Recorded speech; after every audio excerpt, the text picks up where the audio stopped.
I've done a lot of research on how executives make decisions. And we might think it's random. We might think it's like throwing darts, but I promise you it isn't. And in fact, I take people through an exercise called the Gazettenblatt exercise.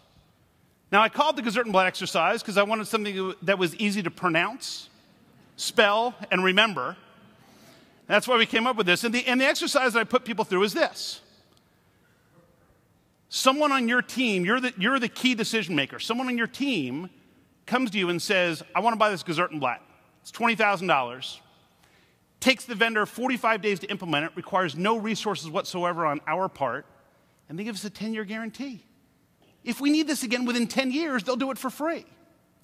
What are the 5 questions that you would have to have answered to be comfortable making an informed decision to either approve or deny that request?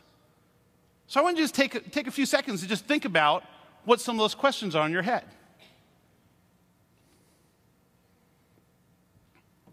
What questions, if you were that executive, would you ask and have to get good answers to be able to make an informed decision whether you approve this or not? So I take executives through this. Like I said, I've done this with over 5,000 executives around the world.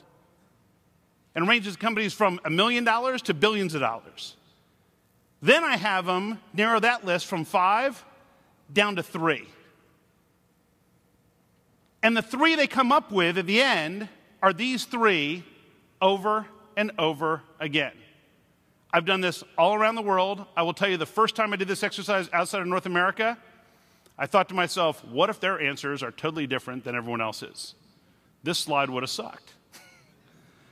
But instead, what it comes down to is this. What customers ask is, what problem does this solve, or why do I need it? It's kind of the flip side of the same coin. The second question they ask is, what is the likely result or outcome associated with me making this investment? And then finally, the third one is, what are the alternatives? Now, here's the interesting part. What they tell me is this. If you answer the first 2 well, the third one becomes implied. So if we help our clients ask what problem it solves and why we need it, and what's the likely outcome or result, it kind of implies the third one. And you might think, well, why is that the case? What they tell me is, look, the vendor who is in complete sync with what problem we're trying to solve and why we need it, the vendor who is most likely to deliver the results or outcome that we need, that's my vendor.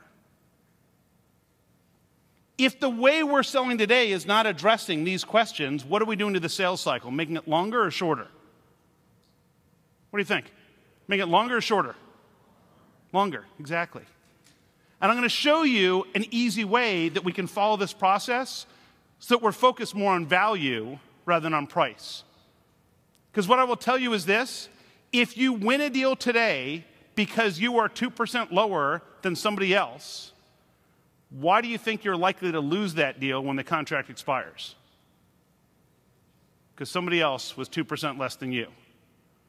Now, if you sell to your client based on value and expertise, I think that makes it harder or easier for someone else to compete on price. It's a whole lot harder, right? I'm going to show you how we get there.